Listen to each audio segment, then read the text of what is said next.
धर्मदंड मराठी वर्त लढा सत्याचा चॅनल लाईक शेअर सबस्क्राइब करा। महाराष्ट्राचं कुलदैवत छत्रपती शिवाजी महाराज, समता समानतेचा संदेश देणारे महात्मा बसवेश्वरजी,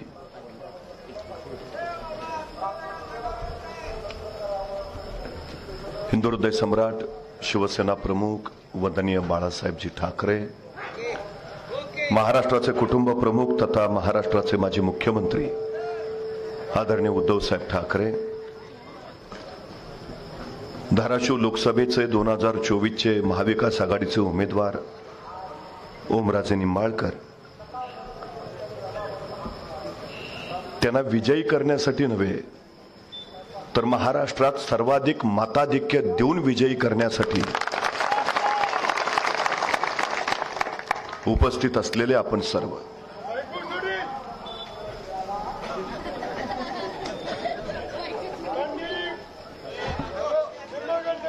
डॉक्टर बाबासाहेब आंबेडकरांनी या देशाला राज्यघटना समर्पित केली। ज्या दिवशी संसदेमध्ये राज्यघटना समर्पित झाली त्या दिवशी अत्यंत आनंदात असलेले डॉक्टर बाबासाहेब आंबेडकरांना पाहून आचार्य कृपलानीने एक प्रश्न विचारला की डॉक्टर साहेब आज प्रचंड आनंदी दिसताय। आणि डॉक्टर साहेब म्हणाले, हो, पूर्वी राजा राणीच्या पोटातून जन्माला यायचा, आता तो मतपेटीतून जन्माला येईल। आचार्य कृपलानी असं म्हणाले, पण आपली लोक अडाणी आहेत, आपली लोक अज्ञानी आहेत, कदाचित त्यांची मतं विकत सुद्धा घेतली जाऊ शकतील। डॉक्टर बाबासाहेब आंबेडकर म्हणाले, खरं आहे तुमचं, पण ज्या दिवशी इथल्या मतदारांना त्यांच्या मताची किंमत कळेल त्या दिवशी इथला मतदारच इथला राजा असेल, ही सगळ्यात महत्वाची गोष्ट आहे। देशाचं भविष्य घडवणारी ही निवडणूक आहे, उद्याच्या पिढ्यांचं भवितव्य घडवणारी निवडणूक आहे, राष्ट्राच्या प्रश्नांवर योग्य धोरण ठरवणारी ही निवडणूक आहे। त्यामुळे आपल्याला निर्णय योग्यच घ्यायला हवा, ही पहिली गोष्ट आपण लक्षात ठेवली पाहिजे। पण दुर्दैवाने गेल्या काही काळामध्ये महाराष्ट्रातल्या राजकारणाच्या पुलाकडून जे पाणी वाहून गेलंय, महाराष्ट्रातल्या सुसंस्कृत राजकारणाच्या ज्या चिंधड्या उडवल्या गेल्या त्या बघितल्यावर प्रश्न असा पडतो की पूर्वी मतपेट्या पळवल्या जायच्या, नंतर आमदार पळवायला लागले, आता पक्षच पळवून निघाले। सगळ्यात महत्वाची गोष्ट प्रकार काय आहे? शिवसेना फोडली, लोकांना प्रचंड संताप आला, राष्ट्रवादी फोडली, लोक प्रचंड उद्विग्न झाली, आणि त्याच्यानंतर तरुणांनी सोशल मीडियावर एक ट्रेंड चालवला, मतदान कार्ड विकणे आहे। अरे मतदान कार्ड विकणे आहे असं म्हणण्यापेक्षा या गद्दारी करणाऱ्यांना याच मतदान कार्डाची किंमत दाखवून देऊ असं म्हणणं हे लोकशाही समृद्ध करायचं लक्षण आहे। आम्ही जागृती लोकांची केली पाहिजे। हा सगळा गोंधळ बघून सुशिक्षित माणसं मतदानाला बाहेर पडेनाशी झाली आहेत। सुशिक्षित असणाऱ्या नागपूरमध्ये 55% मतदान झालं परवा, तर आदिवासी भाग असणाऱ्या गडचिरोलीमध्ये मात्र 74% मतदान झालं। म्हणजे त्या लोकांना मतदानाचा अर्थ कळतोय, सुशिक्षित लोक माझं भाग येत नाही, त्याचं कारण काय? लोकशाही समृद्ध करणं ही तुमची माझी सगळ्यांची जबाबदारी आहे। मुठभर लोकांचा सत्ता स्वार्थ हे राज्य व्यवस्थेचं अधिष्ठान कधी असू शकत नाही। तत्व, न्याय, विश्वास आणि शिव या नैतिक मूल्यांच्या बळावरच राज्य व्यवस्था उभारावी लागते। जर राज्य व्यवस्थेच्या पायाशी नैतिक मूल्य नसतील तर ती राज्य व्यवस्था राहत नाही, तिथं नागरिक तयार होत नाही, तो जंगलचा कायदा होतो आणि तिथं फक्त गुलाम तयार होतात। ही सगळ्यात महत्वाची गोष्ट आहे। सगळ्यात जगातली सगळ्यात मोठी लोकशाही असणाऱ्या देशामध्ये गुलाम तयार व्हायला नकोत आणि ते न होऊ देणं ही सगळ्यात मोठी तुमची माझी जबाबदारी आहे, हे पहिलं लक्षात असू द्या। ही सगळ्यात महत्वाची गरज आहे। आज नेमकं चाललंय काय? कुठला घटक या देशातला समाधानी आहे, कुठला घटक या देशातला सुखी आहे? मला कधी कधी प्रश्न पडतो, भाई उद्धवराव पाटील याच मातीतले, धाराशिव ही त्यांची कर्मभूमी। 1958 ला ते मुंबई विधानसभेमध्ये विरोधी पक्षनेते म्हणून काम करत होते आणि त्यावेळी मुख्यमंत्री होते यशवंतरावजी चव्हाण। 1962 ला भारत आणि चीनचं युद्ध झालं आणि मुख्यमंत्री यशवंतराव चव्हाण दिल्लीला संरक्षण मंत्री म्हणून गेले। त्यावेळी सगळ्यांना असं वाटत होतं की आता यशवंतरावजी चव्हाण संरक्षण मंत्री म्हणून दिल्लीला गेलेत, म्हणजे महाराष्ट्राच्या मुख्यमंत्री पदावर आता वसंतराव नाईक बसतील. पण यशवंतराव चव्हाणांच्या मनात काय वेगळंच होतं. विरोधी पक्षनेते म्हणून काम करणाऱ्या भाई उद्धवराव पाटलांशी त्यांचा उत्तम संबंध आणि संपर्क आला होता. आणि यशवंतराव चव्हाणांना असं वाटत होतं की या महाराष्ट्राला विकासाच्या गतीनं जर पुढे कोण नेऊ शकत असेल तर ते भाई उद्धवराव पाटील, त्यांना महाराष्ट्राचं मुख्यमंत्री करायला हवं. आणि यशवंतराव चव्हाणांनी तत्कालीन खासदार रामराव आवरगावकर यांना सांगितलं की आपण भाई उद्धवराव पाटलांची गाठ घ्या. रामराव आवरगावकर त्यांच्याकडे आले आणि ते म्हणाले की यशवंतराव चव्हाणांची इच्छा आहे, आपण पक्षांतर करावं, आपण काँग्रेसमध्ये यावं आणि आपण मुख्यमंत्री पद घ्यावं. या महाराष्ट्राचं मुख्यमंत्री पद होण्याची संधी चालून आली होती भाई उद्धवराव पाटलांच्या समोर. यशवंतराव चव्हाणांनी सांगितलं पक्षांतर करा, काँग्रेसमध्ये या आणि महाराष्ट्राचं मुख्यमंत्री पद घ्या. पण या मातीतल्या भाई उद्धवराव पाटलांनी सांगितलं मी डाव्या चळवळीत काम करणारा कार्यकर्ता आहे, शेतकऱ्यांसाठी कष्टकऱ्यांसाठी लढणारा कार्यकर्ता आहे. माझा देह शेवटी लाल झेंड्यातच स्मशानात जाईल, मी कदापि पक्षांतर करणार नाही. मुख्यमंत्री पदाची संधी त्यांनी झिडकारली आणि तत्वाशी प्रामाणिक राहणं पसंत केलं, स्वतःच्याच पक्षात राहणं पसंत केलं. त्यांनी पक्षांतर केलं नाही, या धाराशिवची ती परंपरा. पण दुर्दैवानं 4-2 या मातीतले सुद्धा गद्दार झालेच.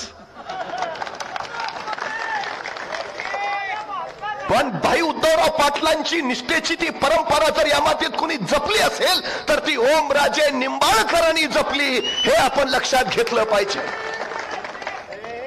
आज श्री रामभक्त हनुमान जयंती आहे. तुम्हाला माहिती आहे जगभरात प्रभू श्री रामचंद्रांच्या बरोबर फक्त श्री हनुमानाचीच मंदिरं तुम्हाला दिसतील. प्रभू श्रीरामांच्या बरोबर असंख्य लोक होते, त्यांचे बंधू स्वतः लक्ष्मण सोबत होते, पण लक्ष्मणांची मंदिर आहेत का? मंदिर झालं प्रभू श्रीरामचंद्र भक्त हनुमानांचं. का?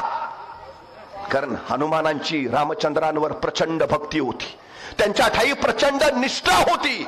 निष्ठेनंच देवत्व प्राप्त होतं, ही सगळ्यात महत्वाची गोष्ट आहे. अयोध्येला परत आल्यावर राज्याभिषेकाच्या वेळी सगळ्यांना बक्षिसं दिली गेली आणि त्यावेळी सीता मातेनं स्वतःचा एक अनमोल हार हनुमानाला दिला. हनुमानाने तो रत्नहार घेतला खरा, पण एका कोपऱ्यात बसून हनुमान त्या रत्नहारातला एक एक मणी फोडून बघायला लागला. सीता मातेनं काही कळेना, एवढा किमती रत्नहार आहे आणि हा फोडून का पाहतोय? सीता मातेने हनुमानाला विचारलं, हनुमान हे काय करताय? आणि हनुमान म्हणाले, या रत्नहारातल्या मण्यात श्री राम आहेत का मी बघतोय, पण इथं कुठंच मला राम दिसेना. जिथं राम नाही त्याचा मला काही उपयोग नाही. खरं तर ओमराजे निंबाळकरांना सुद्धा अनेक आमिष आली, अनेक गोष्टी द्यायची ऑफर सुद्धा आली असेल, पण या पठ्ठ्यानं एकच सांगितलं, जिथं लोककल्याणाचा राम नाही तिथं मला जायचं नाही. श्री हनुमानाने छाती पडल्यावर जसे प्रभू श्री राम दिसले आमच्या हनुमान भक्त असणाऱ्या ओमराजे नाईक निंबाळकरांच्या हृदयात सुद्धा तशीच तुम्हाला शिवसेना दिसेल, उद्धव बाळासाहेब ठाकरेंची शिवसेना. हे निष्ठा असते, ही निष्ठा असते. 350 वर्षापूर्वी छत्रपती शिवाजी महाराजांनी स्वराज्य उभा केलं. अफजल खान 40,000ची फौज घेऊन महाराष्ट्रावर चालून आला आणि महाराजांच्या सोबत असलेल्या सरदारांना त्यांनी खलिते पाठवले, सोबत येऊन मिळा नाहीतर घरादारावरनं गडवाचा नांगर फिरवू.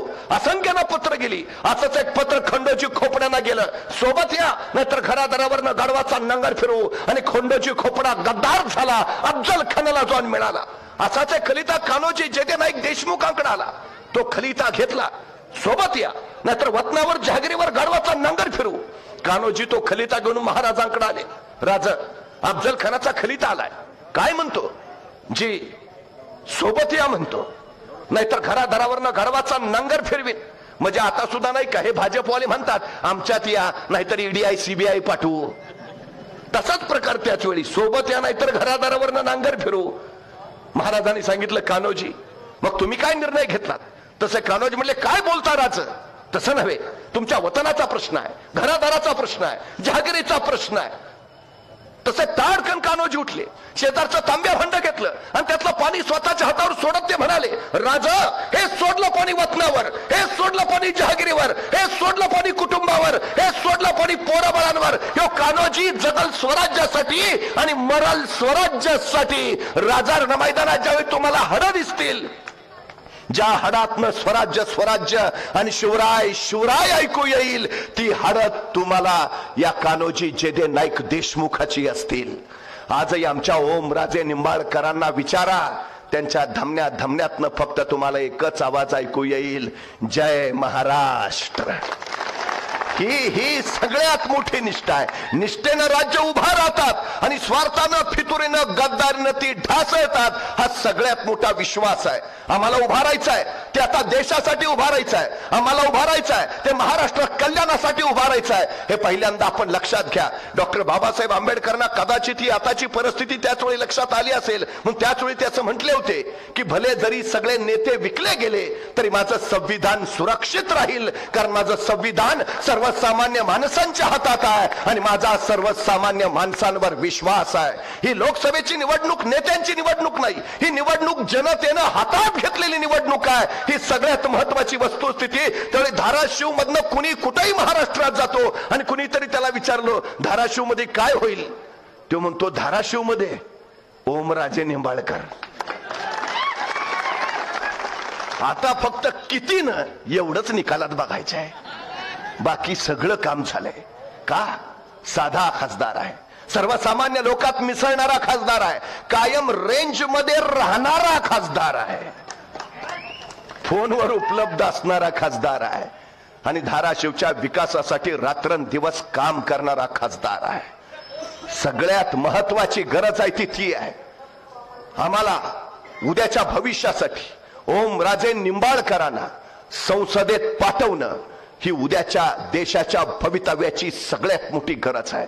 नाहीतर सध्या परिस्थिती फार विचित्र आणि वेगळी झालेली आहे. आपण कधीतरी शांतपणे या सगळ्या गोष्टींचा विचार करायला हवा. भारताची सरासरी वयोमर्यादा आज 28 वर्ष आहे. म्हणजे देशातले निम्मे लोक 28 वर्षाच्या आत आहेत आणि निम्मे लोक 28 वर्षाच्या पुढे आहेत.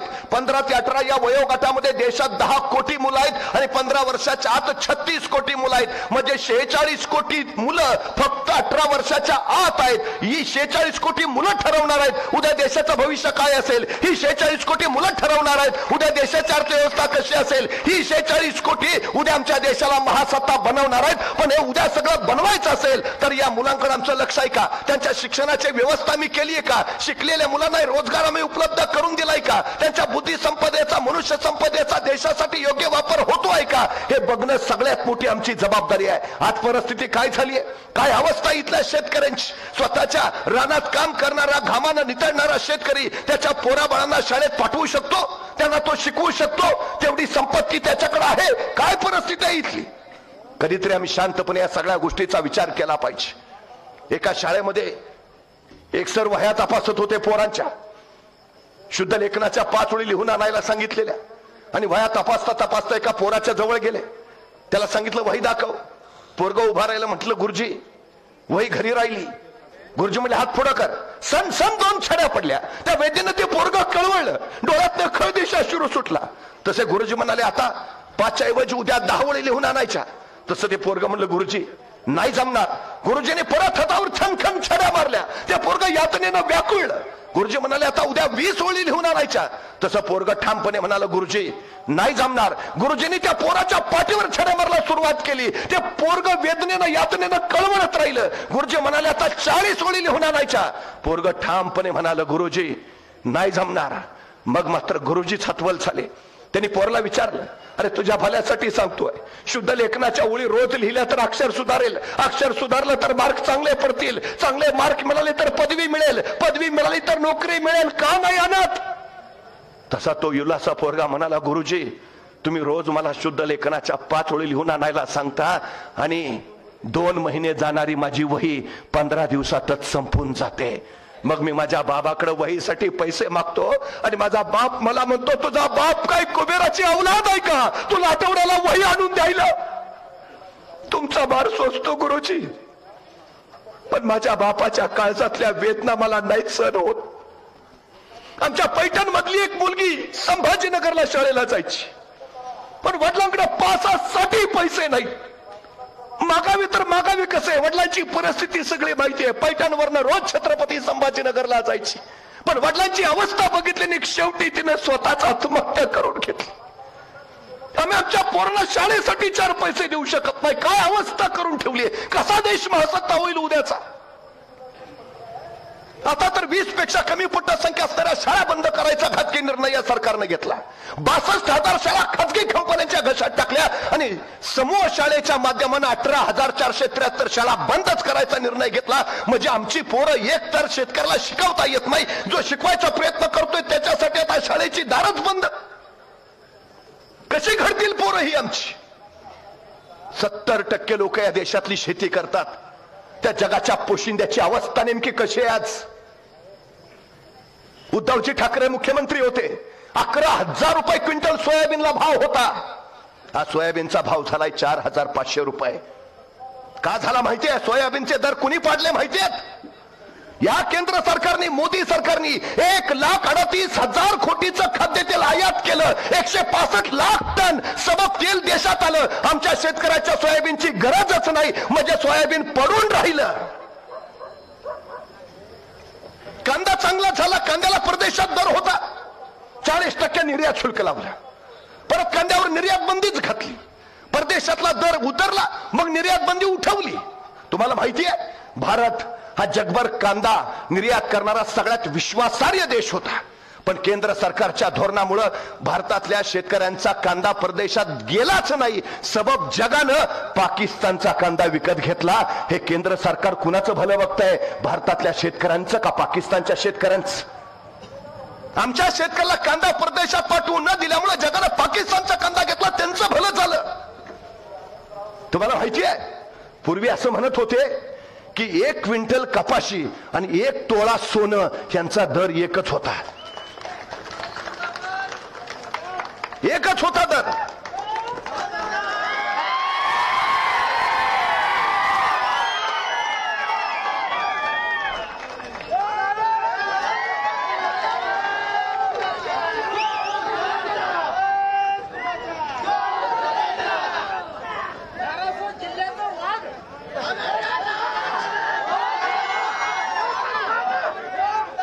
एक तोळा सोनं आणि 1 क्विंटल कपाशी यांचा दर एकच होता.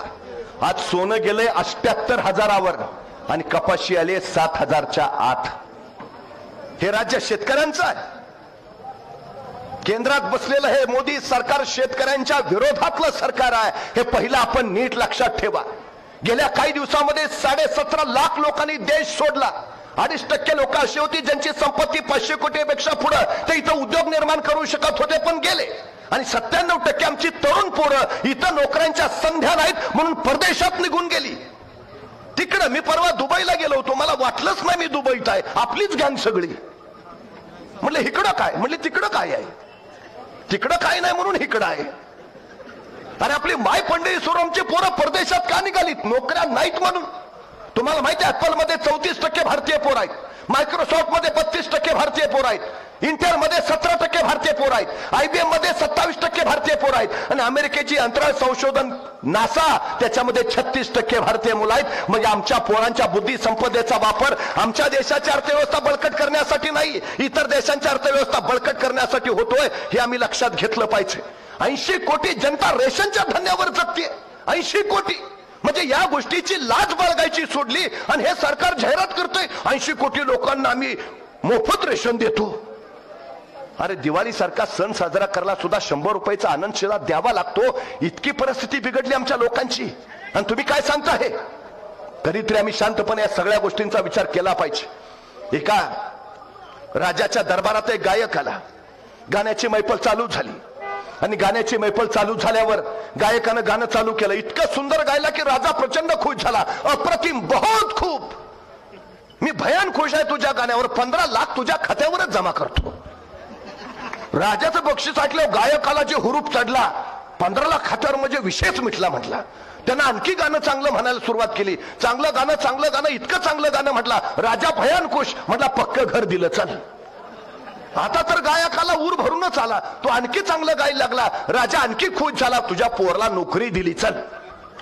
गायक इतका खुश, मैफल संपली, संध्याकाळी घरी आला, बायकोला सांगितलं राजानं माझं गाणं ऐकलं, राजा इतका खुश झाला की 15 लाख खात्यावर जमा करतो म्हणला, पोराला नोकरी देतो म्हणला, आपल्याला पक्क घर देतो म्हणला. बायको म्हणली बरं झालं बाई, आता अच्छे दिन येणार. पण बायको वाटच बघत बसली. महिना झाला, वर्ष झालं, 2 वर्ष, 3 वर्ष, 4 वर्ष, शेवटी बायको वैतागली. नवऱ्या म्हणाली गप उठायचं आणि राजाकडे जायचं. ते 15 लाख पक्क घर, पोराची नोकरी घ्यायची, मग घरला यायचं. बिचारा निमूटपणे राजाकडे गेला, मला 4 वर्षापूर्वी महाराज मैफल झाली होती, माझं गाणं ऐकलं, तुम्ही लय खुश झाला, माझ्या खात्यावर 15 लाख जमा करतो म्हटला, नंतर पक्क घर देतो म्हटला, पोरला नोकरी देतो म्हटला, पण महाराज अजून काहीच जमा नाही. तसे महाराज म्हणले हे बघ, तुझं गाणं ऐकलं की माझे कान खुश व्हायचे, आणि माझं बक्षीस ऐकलं की तुझे कान खुश व्हायचे. या देण्या घेण्याचा विषय येतो कुठं? आमचं दुसरं काय झालंय, त्यांनी घोषणा करायच्या आम्ही खुश, आम्ही मतं द्यायची ते खुश, देण्या घेण्याचा विषय आहे कुठं? आता मोदीची की गॅरंटी गॅरंटी गॅरंटी म्हणून सांगतात, तर त्या गॅरंटीचं वॉरंटीचं काय? 2022 ला देश महासत्ता होणार होता, आता 24 ला सांगतात 47 ला महासत्ता होईल म्हणून. विचारा ना, काय झालं 15 लाखाच्या तुमच्या गॅरंटीचं? काय झालं 2 कोटी नोकऱ्यांच्या गॅरंटीचं? काय झालं 2022 पर्यंत पक्की घरं देणार होता त्या गॅरंटीचं? काय झालं नमामि गंगेच्या स्वच्छता अभियानाचं? काय झालं मेक इन इंडियाचं? काय झालं डिजिटल इंडियाचं? काय झालं स्मार्ट इंडियाचं? काय झालं अरबी समुद्रात छत्रपती शिवाजी महाराजांचं स्मारक उभारणार होता त्याचं? काय झालं इंदू मिलमध्ये डॉक्टर बाबासाहेब आंबेडकरांचं स्मारक उभारणार होता त्याचं? काय झालं आदर्श गावांचं? काय झालं स्मार्ट सिटीचं? काय झालं आत्मनिर्भर भारताचं? हो, भारताला आत्मनिर्भर करायचं राहू द्या, आधी स्वतःचा पक्ष तरी आत्मनिर्भर करा. अहो, या 2024च्या निवडणुकीत 116 उमेदवार यांचे बाहेरचे आहेत. 116 गाडीवर पुरावे घेणार होते आणि चक्की पिसिंग पिसिंग करणार होते, घेऊनच टाकले. शिवसेना फोडली, राष्ट्रवादी फोडली, काँग्रेसचे आदर्श नेतेही घेतले, मनसे घेतली. मला वाटलं आता तरी थांबतील, यांनी धाराशिवचे पण 4 गडी वडले. अरे तुमचं चाललंय काय? तुमच्या लक्षात येईना काय चाललंय? 1 नेशन 1 टॅक्स सारखी त्यांना 1 नेशन 1 पार्टी बनायचं आहे. ह्या देशात दुसरा पक्षच नको, या देशात फक्त एकच पक्ष भाजपा, बस, दुसरं नकोच. काय हे लोकशाहीला घातक आहे. आम्ही राजकीय विरोधक आहे म्हणून सांगत नाही हुकुमशाही येते. ही वस्तुस्थिती काय चालली ते बघा. कालच्या निवडणुकीमध्ये सुरतमध्ये पहिला भाजपचा उमेदवार जिंकून आला का? काँग्रेसच्या उमेदवाराचा अर्जच बाद झाला. त्याचे सूचक आणि अनुमोदक गायब आहेत. चंदीगडमध्ये महापौर पदाची निवडणूक झाली, 8 अर्ज सरळ बाद केले डोळ्या देखत त्या निवडणूक आयोगाच्या अधिकाऱ्यानं. नशीब सीसीटीव्ही होता, सगळं कळलं. आणि सुप्रीम कोर्टानं त्याचं वर्णन करताना म्हटलं it's a murder of democracy, हा लोकशाहीचा खून आहे. ही वस्तुस्थिती आहे इथली. ही स्वीडनची एक संस्था आहे, तिनं अहवाल प्रकाशित केलाय व्हरायटी ऑफ डेमोक्रेसी. भारतीय लोकशाहीचं वर्णन करताना ती सांगते इलेक्ट्रोल ऑटोक्रेसी, म्हणजे एकाधिक निर्वाचित एकाधिकारशाही या देशात यायला लागली. भारत सरकार की गॅरंटी का नाही म्हणत तुम्ही? मोदीची की गॅरंटी हा काय प्रकार आहे? ही एकाधिकारशाही आहे, हे लक्षात घ्या. सगळ्यात महत्वाचं, अनेकांनी बलिदान देऊन हे स्वातंत्र्य मिळवलंय, आम्हाला मतदान करून हे स्वातंत्र्य टिकवायचं आहे. सगळ्यात महत्वाची गरज आहे. ही स्वातंत्र्याची दुसरी लढाई आहे. सगळ्यात महत्वाचं दुसरी लढाई आहे स्वातंत्र्याची. ओमराजे निंबाळकर लढवय्या म्हणून या लढाईत सामील झालेत, लढतायत, बेभानपणे लढतायत. सामील व्हायला हवं आम्हाला, नाहीतर काही खरं नाही पुढच्या काळात. एका शेतकऱ्याच्या घरात मांजरीला 4 पिल्लं झाली आणि ती पिल्लं जन्माला आल्याबरोबर अच्छे दिन ओरडायला लागली. त्या शेतकऱ्याला पण काय कळेना. चर्चा गावभर झाली, माणसांची रांगच लागली. असली कसली पिल्लं आहेत, अच्छे दिन म्हणतायत. त्यांच्या जिल्ह्याच्या भाजपच्या नेत्याला पण कळलं, शेतकऱ्याच्या घरी मांजरीला पिल्लं झाली आणि ती जन्माला आल्यावर अच्छे दिन म्हणायला लागलीत. ते भाजपचा नेता आहे म्हटलं, मग मोदीजी आणणारच आहेत अच्छे दिन. पिल्लांना पण कळतंय. आणि तोही आला शेतकऱ्याच्या घरी, कशी पिल्लं म्हणतात अच्छे दिन. पिलांजवळ पोहोचला तेव्हा ती पिल्लं म्हणत होती खराब दिन, बुरे दिन. खराब दिन बुरे दिन. त्या भाजपच्या नेत्याला आला राग. तो शेतकऱ्याला काय रे तू तर सांगत होता तिला अच्छे दिन म्हणतायत हिथं आलो तरी खराब दिन बुरे दिन म्हणतात काय सांगत होतास मग. तसा शेतकरी म्हणला साहेब ही जन्माला आली त्यावेळी अच्छे दिनच म्हणत होती पण त्यावेळी त्यांचे डोळे उघडले नव्हते.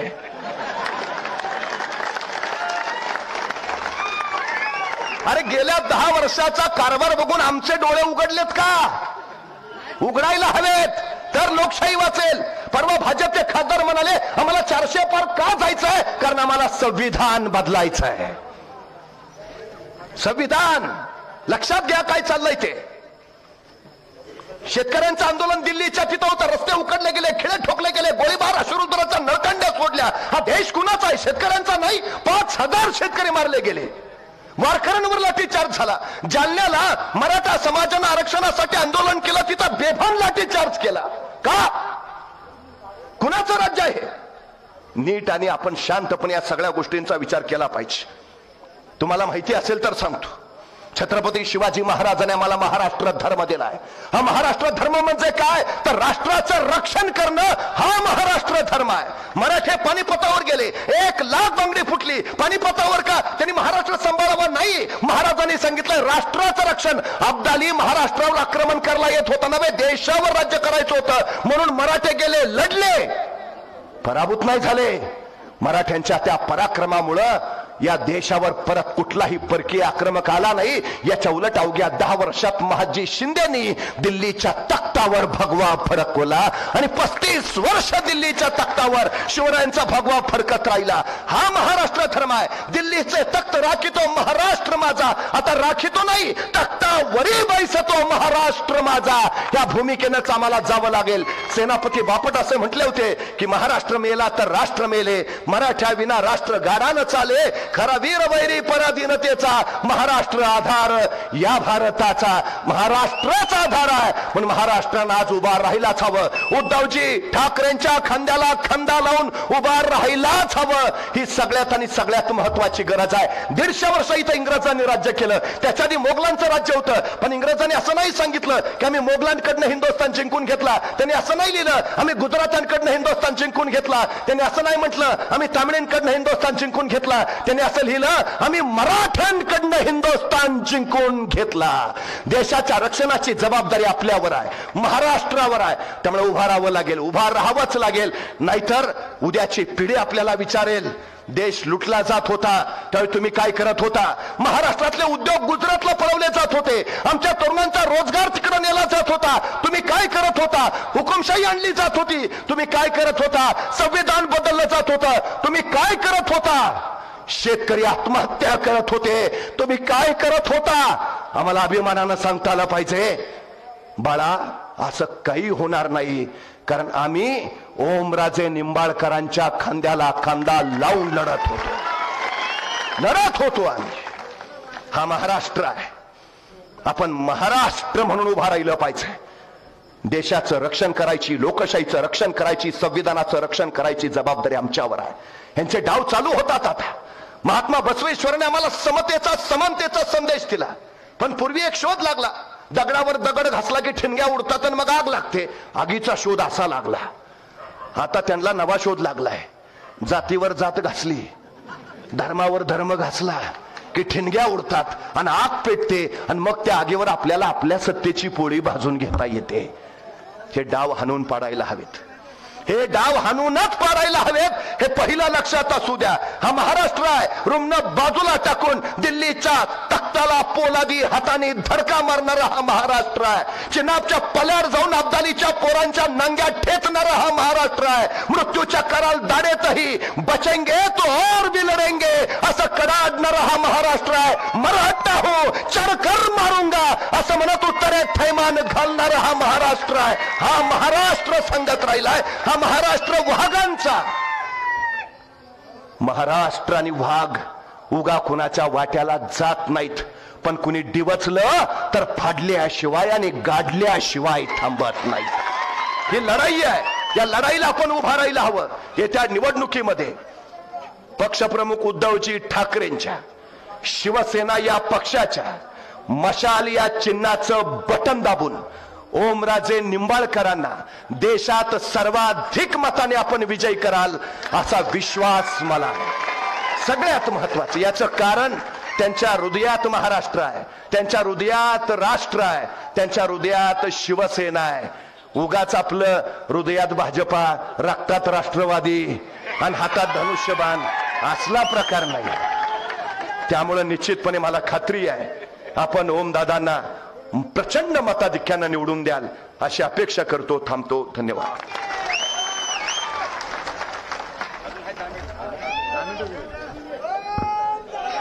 अरे दम काढा आता सगळीजण। नितीनजी बानगुडे पाटील साहेब आपले उपनेते आणि व्यासपीठावरील उपस्थित असलेल्या सगळ्या मान्यवरांची क्षमा मागतो आणि आदरणीय व्यासपीठाचा आपल्या सर्वांचा उल्लेख करतो आणि समोर उपस्थित असलेले सर्व खुद्दार जनता। पाटील साहेब येताना मी तुमचं भाषण ऐकत होतो आणि भाषण ऐकत असताना तुम्ही एका मुलीची शेतकऱ्याची व्यथा सांगत होता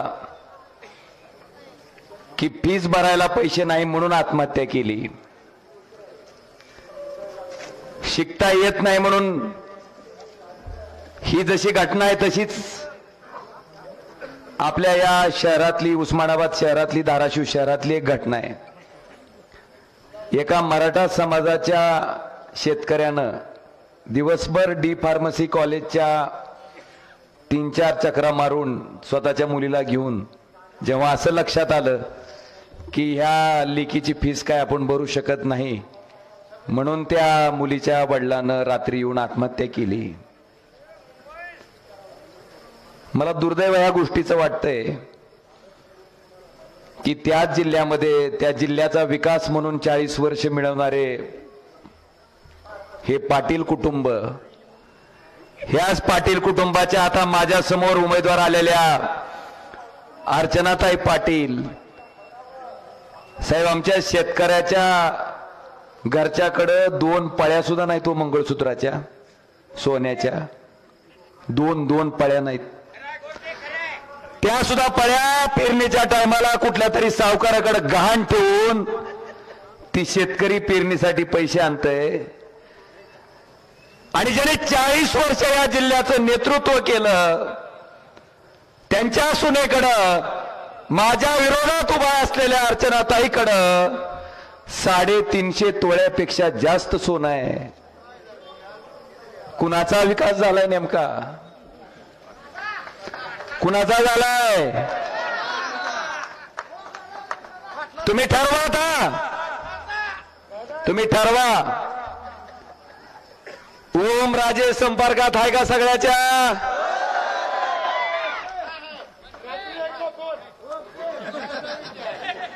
अरे हीच दुखायलंय साहेब। 8 आमदार आहेत, 8 रोज फेरावळीनं माझ्या फोनवर बोलतात आणि आता म्हणते इलेक्शन चालू झाले दाखवलं आम्ही बोलतो।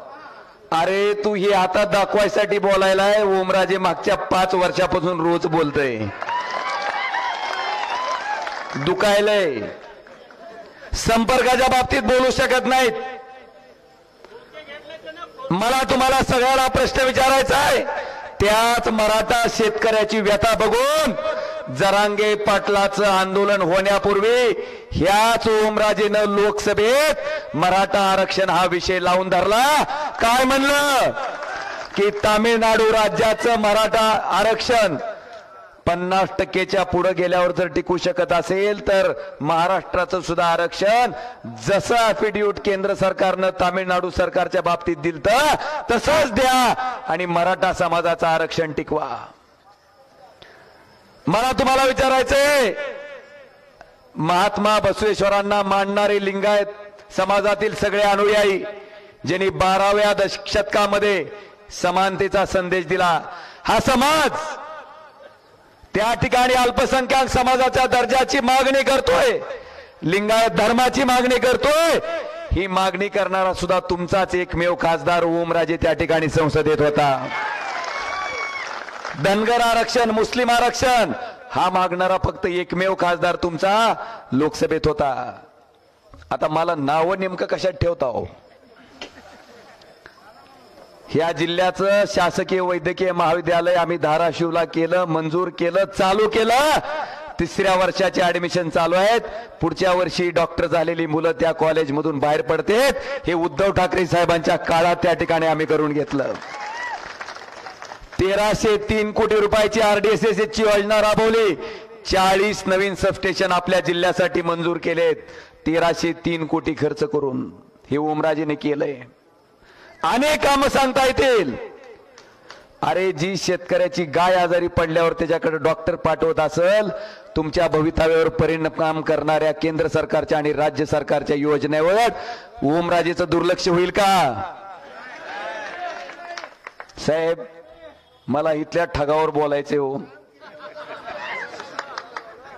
ह्या रवी सरांनी उद्धव ठाकरेची ओळख करून दिली.